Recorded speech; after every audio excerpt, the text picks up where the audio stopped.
Hola a todos, mi nombre es Lizeth Parra y el día de hoy les voy a hablar acerca del artículo titulado Canales iónicos permiten la comunicación eléctrica en comunidades bacterianas.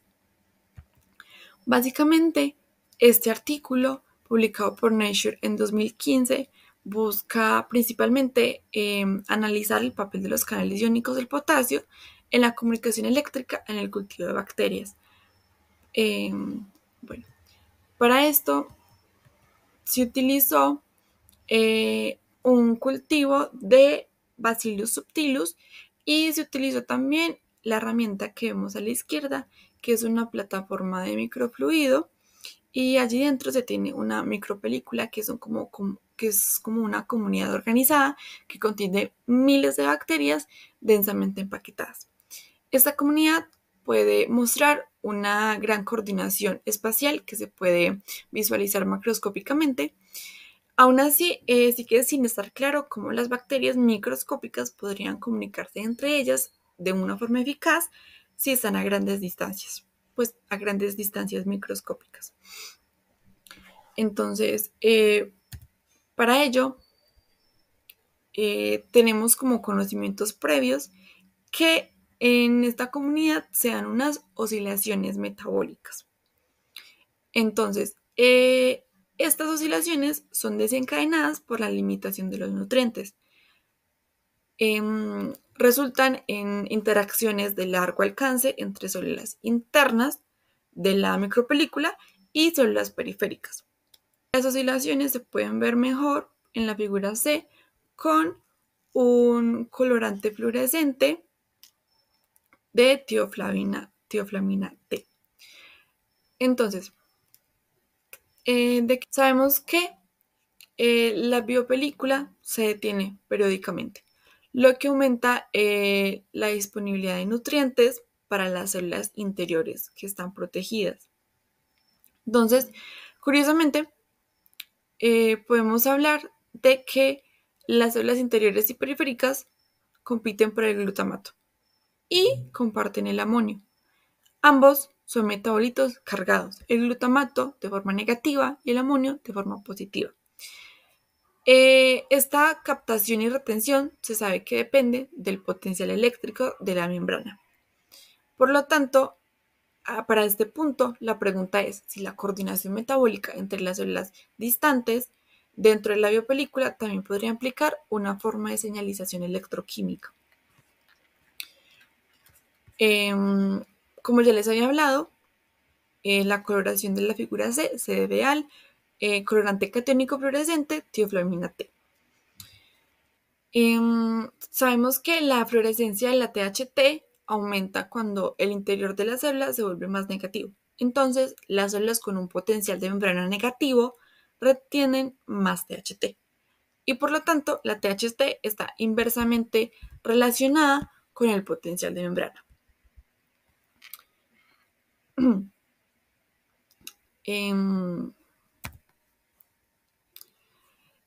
Además de esto, sabemos que hay una propagación activa de la señal del potasio.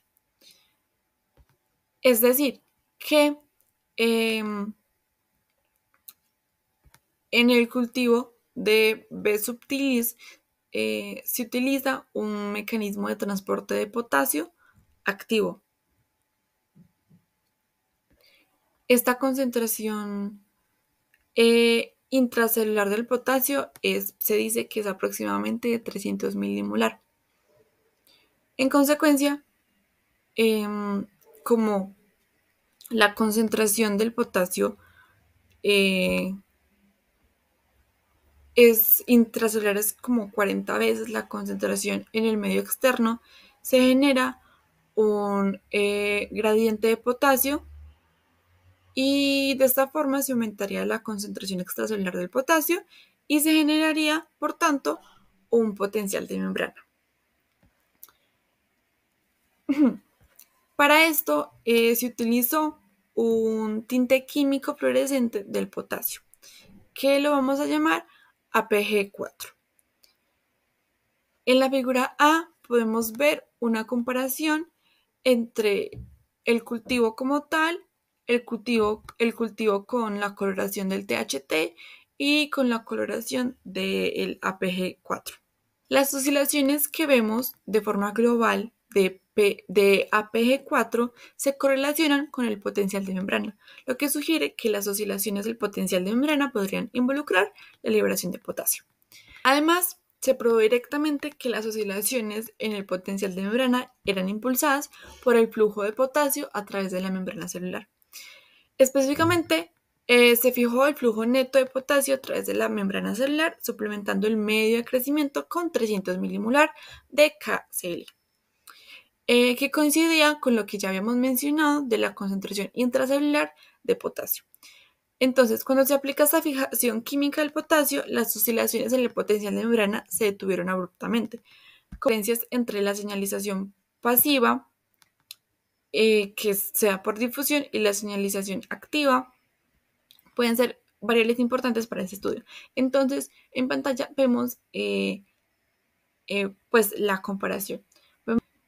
Cuando las células responden pasivamente a una señal, el rango en que se da la señal pues, es limitado debido a la decadencia de la amplitud de la señal. Entonces, por el contrario, cuando las células responden activamente amplificando la señal, la propagación puede extenderse a distancias mayores. Entonces, se midió la propagación del potasio extracelular midiendo el APG4 en el tiempo y a lo largo de una longitud dentro de la película. La amplitud del potasio extracelular es relativamente constante a medida que la señal se propaga. Entonces, los datos nos hablan entonces de que puede darse una transferencia activa de la señal. Mientras que las señales difusivas decaen con el espacio y el tiempo, pues sabemos que los procesos de señalización activa pueden amplificar la señal, evitando este decaimiento, que es el comportamiento mostrado.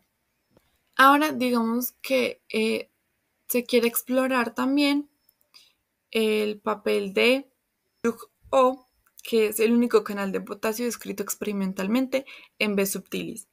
El flujo del potasio a través de B subtilis está controlado por un dominio intracelular llamado TRKA, que se sabe que está regulado por el estado metabólico de la célula. Entonces se cree que la limitación metabólica podría formar el desencadenante inicial para la activación de JUC-O. Para esto, se privaron las células de glutamato, que es la única fuente de nitrógeno en el medio, y se midió el potasio extracelular. Como se esperaba, se observó la liberación de potasio extracelular. Estos hallazgos indican que la limitación del glutamato puede desencadenar la señal de potasio al activar el canal de potasio JUC-O, que se dio por un estrés metabólico. El potasio externo despolariza las células vecinas, lo que produce una mayor limitación de nitrógeno al limitar la captación de glutamato y por lo tanto produce mayor estrés metabólico. Este ciclo resulta en la propagación intercelular de la señal del potasio. También se observó que esta despolarización inicial fue seguida por una hiperpolarización que está acompañado de un aumento en el potasio. Entonces podemos concluir que JUC-O parece desempeñar un papel en la propagación de la señal dentro de la biopelícula. ¿Qué pasa? Que para este tipo de modelos se utiliza las siguientes fórmulas que vemos ahí. Para esto se dice que el coeficiente de difusión del potasio en la biopelícula es de aproximadamente 13,8 por 10 a la 6 centímetros cuadrados por segundo. Y utilizando un modelo matemático, que es la ecuación que vemos, se estima la velocidad de propagación del potasio por difusión. Entonces, R es el desplazamiento, D es el coeficiente de difusión y T es el tiempo. Con esto se hallan diferentes factores para encontrar la pendiente logarítmica en los datos experimentales. Se encuentra que es de más o menos 0,96 y se compara con la pendiente esperada por difusión, que es de aproximadamente 0,5. Esto certifica analíticamente que no se trata de una difusión simple.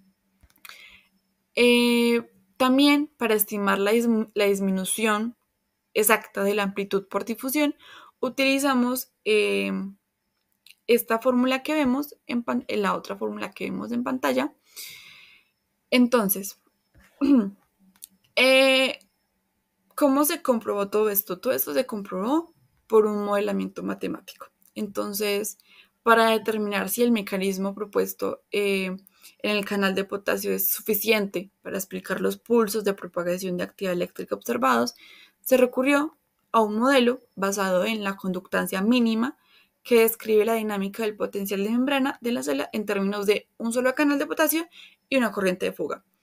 Este modelo simple exhibe una despolarización transitoria seguida por una hiperpolarización en respuesta a los aumentos locales de la concentración extracelular del potasio. Entonces, el modelo muestra una propagación de largo alcance de estas excitaciones sin un decaimiento en la amplitud de las oscilaciones del potencial de membrana. Por lo tanto, el mecanismo propuesto es matemáticamente suficiente para explicar de forma cualitativa la dinámica del potencial de membrana observado y la propagación activa en el espacio. Podemos decir que los hallazgos sugieren que las bacterias utilizan las señales eléctricas mediadas por canales de iones de potasio para coordinar el metabolismo dentro de la biopelícula. Esta forma de comunicación eléctrica puede así mejorar la codependencia metabólica de largo alcance descrita previamente en las biopelículas. En sí, la onda es polarización desencadenada por las células interiores que están metabólicamente estresadas. Esto limita la capacidad de las células de la periferia para captar el glutamato o de retener el amonio. Entonces, de esta forma, las células interiores tienen más acceso a los nutrientes. Entonces, las bacterias pueden usar el flujo de electrones para comunicarse. El estudio describe que la coordinación eléctrica del metabolismo en comunidades microbianas puede ser pionero para ideas generales que se extienden más allá de las bacterias. Y muchas gracias.